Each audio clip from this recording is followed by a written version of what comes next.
Bismillahirrahmanirrahim. Assalamualaikum warahmatullahi wabarakatuh dan selamat pagi tuan-tuan. Pagi ini saya akan memberi sedikit ceramah berkenaan dengan pemanduan berhemah.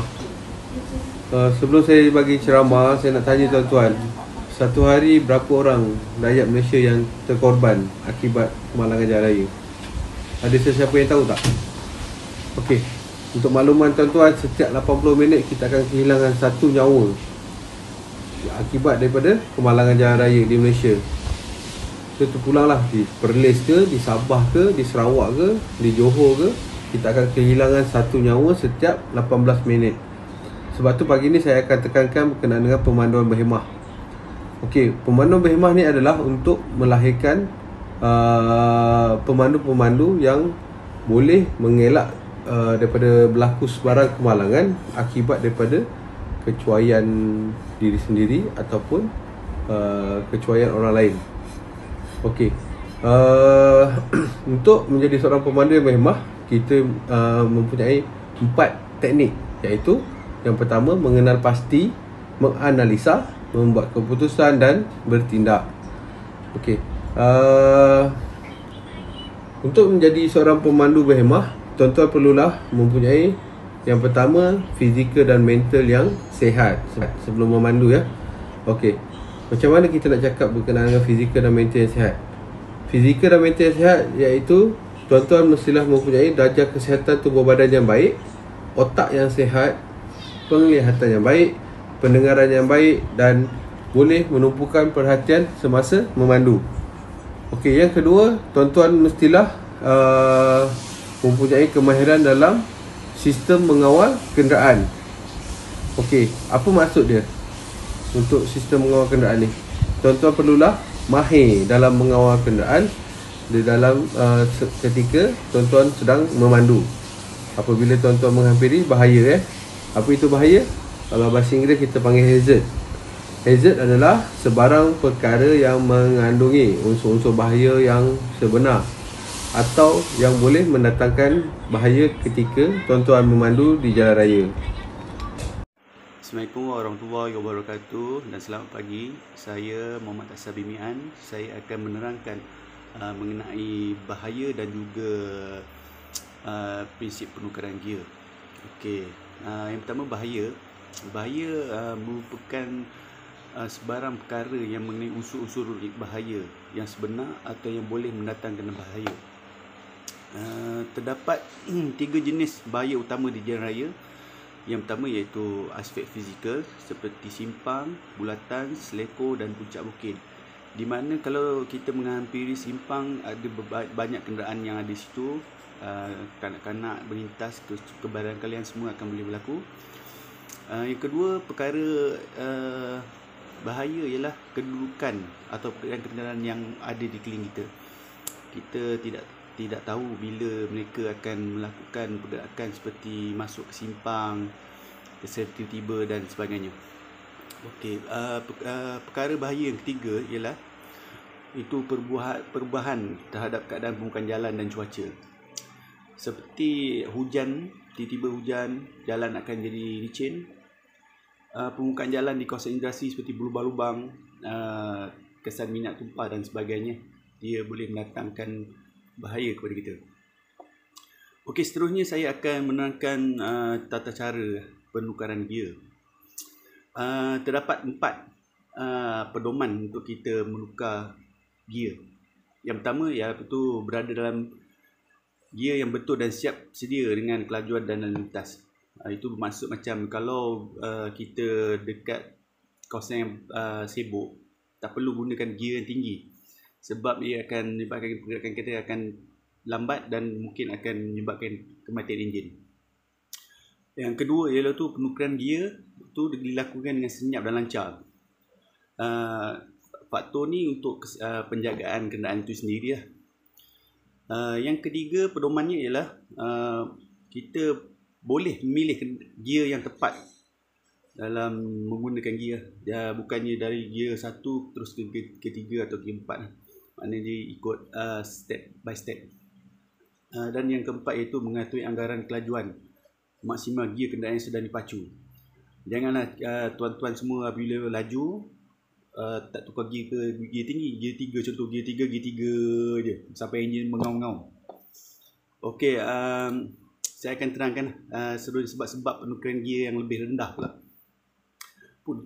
Penukaran gear yang lebih rendah dilakukan kerana yang pertama kelajuan kenderaan yang berkurangan kepada lingkungan gear yang rendah selepasnya walaupun pedal minyak ditekan berurusan. Ini bermaksud kita memilih gear yang rendah. Bila kenderaan tu semakin perlahan, pilih gear rendah. Itu untuk selamatkan kenderaan daripada mati tiba-tiba atau sebagainya. Yang kedua semasa menghampiri suatu bahaya di mana gear yang lebih berkuasa diperlukan. Maknanya gear rendah ni adalah gear lebih berkuasa. Bila kita menurun bukit, gunakanlah gear rendah supaya engine braking tu ada. Okey, seterusnya saya akan serahkan kepada rakan saya. Terima kasih. Selamat sejahtera saya ucapkan kepada pensyarah yang dihormati dan juga rakan-rakan sekalian. Nama saya Parthiban Analagi Nagaratnam, nombor matrik 257671. Di sini saya ingin menceritakan berkenaan jenis-jenis isyarat yang boleh digunakan semasa memandu sesebuah kenderaan. Antara isyarat yang boleh digunakan ialah isyarat lihat ataupun isyarat yang boleh didengar. Antara isyarat yang boleh dilihat ialah isyarat tangan dan isyarat lampu. Seterusnya isyarat yang boleh didengar ialah isyarat horn, siren ataupun loceng. Seterusnya terdapat dua jenis jarak mengekor, iaitu 2 second rule ataupun 1001, 1002. Kebaikan-kebaikan yang diperolehi setelah mengambil jarak mengekor yang selamat ialah ia dapat mengekalkan pandangan yang lebih baik yang boleh diperluaskan melalui sebelah kiri dan kanan dengan hanya sedikit pergerakan supaya ia sentiasa mengetahui apa yang berlaku di hadapannya. Ia juga boleh memanjangkan jarak membrek supaya pemandu di belakang mempunyai lebih masa untuk bertindak. Selain daripada itu, ia boleh mengambil kedudukan memotong apabila kenderaan mengizinkan. Seterusnya kita meneliti kaedah seleko ataupun prinsip-prinsip memasuki seleko. Pertama, menapakan kenderaan dengan betul semasa menghampirinya. Kedua, pilih lajuan yang betul. Ketiga, gear yang betul dan kelajuannya. Dan nombor 4, melalui seleko dengan kelajuan yang sama. Sekian daripada saya. Terima kasih. Assalamualaikum dan salam sejahtera saya ucapkan kepada semua, terutama tuan-tuan dan puan-puan, kerana sudi menonton ceramah kami pada pagi ini. Okay. Tanpa melengahkan masa, saya akan terus menyambung topik pembincangan kita. Okay, topik ceramah kami. Sebentar tadi rakan saya telah menerangkan mengenaan prinsip-prinsip selekok, dan sekarang saya akan menerangkan fakta-fakta keselamatan sekiranya kita mematuhi atau mengikut prinsip-prinsip selekok. Okay, yang pertama, kenderaan akan berada di jalan yang betul. Okay, berada di lorong yang betul. Okay. Yang seterusnya adalah kenderaan dapat diberhentikan dengan jarak yang pemanduan selamat dan kenderaan lain boleh nampak. Okay. Seterusnya adalah bagaimana cara-cara pemilihan kelajuan yang sesuai bagi suatu selekoh. Yang pertama, pandangan ke dalam selekoh. Okay, kita perlu membuat perhatian. Yang kedua adalah ketajaman selekoh dan keluasan. Okay, ini adalah penting juga untuk memastikan bentuk selekoh tersebut adakah sempit, adakah sesuai ataupun bagaimana, ataupun tajam. Okay. Dan seterusnya adalah kenderaan yang ada ataupun mungkin tiba. Ini pun adalah penting juga, kita perlu kena pasti. Dan yang keempat adalah permukaan jalan. Ini adalah penting juga, bagaimana kondisi jalan tersebut, adakah berlubang, adakah ada kayu ataupun batu. Okay, yang kelima adalah kebolehan pemandu dan daya cengkaman. Okay, ini adalah teknik pemanduan itu sendiri, ialah pemandu itu sendiri. Okay, seterusnya adalah ini adalah panduan. Okay, panduan apabila melalui selekoh yang tajam. Okay, apabila melalui selekoh yang tajam, jangan tambah kelajuan, okey, kecuali setelah nampak penghujung selekoh.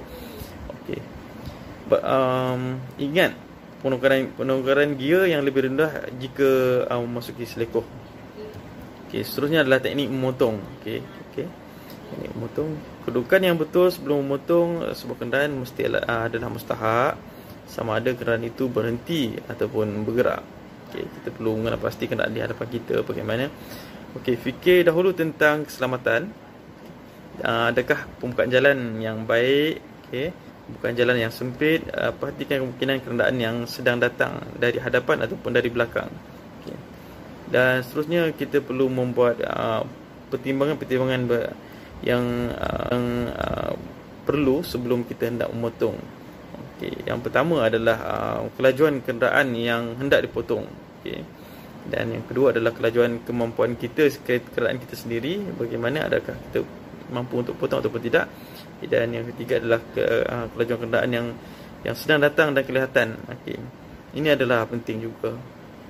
Dan yang keempat adalah kemungkinan kenderaan yang sedang datang dengan kelajuan yang tinggi tetapi belum kelihatan. Ini adalah bahaya, terutamanya situasi ini adalah di selekoh ataupun jalan yang mendaki bukit, dan itu adalah bahaya juga. Okey, jarak yang ada untuk memotong dan kembali ke arah ketapak berhubung dengan perkara 1 dan 4. Okey, itu saja daripada saya. Sekian, terima kasih. Hai, Assalamualaikum dan selamat sejahtera. Terima kasih kepada sahabat saya sebentar tadi. Okey, pertama sekali ingin memperkenalkan diri saya. Nama saya Ahmad Azlan bin Saidi. Nombor matriks 2583227.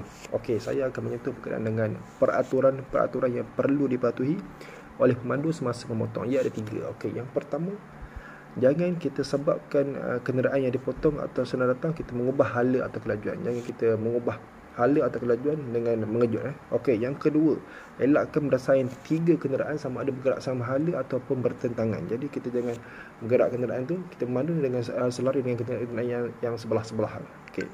Yang ketiga, kita kembali ke arah tapak yang betul selepas memotong tanpa tergesa-gesa. Jadi apabila kita selesai memotong, kita jangan kembali ke tapak yang asal dengan tergesa-gesa. Jadi kita ambil jarak.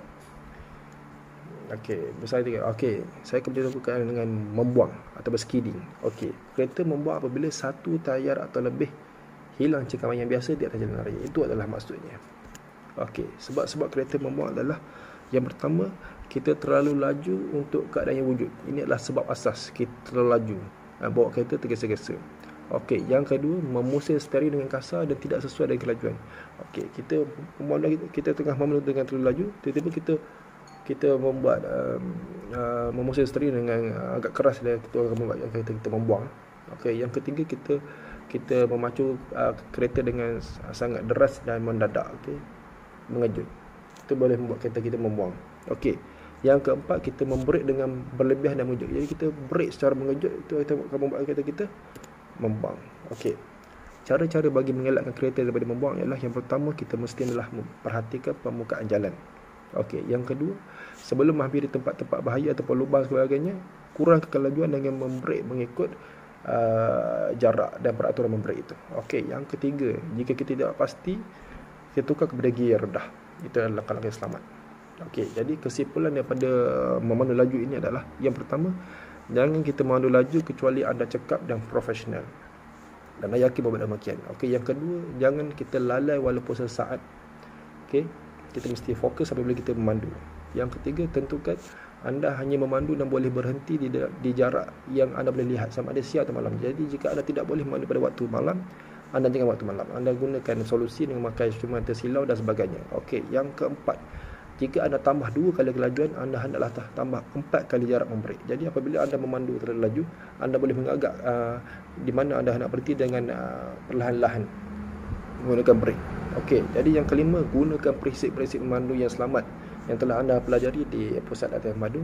Dan yang keenam, berjaga-jagalah daripada keletihan. Apabila anda mengantuk dan letih, berhenti sebentar ke tepi dan berehat. Okey, dan yang ketujuh, tiada kecemasan yang terlalu mendesak sehingga membenarkan kemalangan. Jadi biar lambat asalkan selamat. Itu sahaja daripada saya. Assalamualaikum dan terima kasih.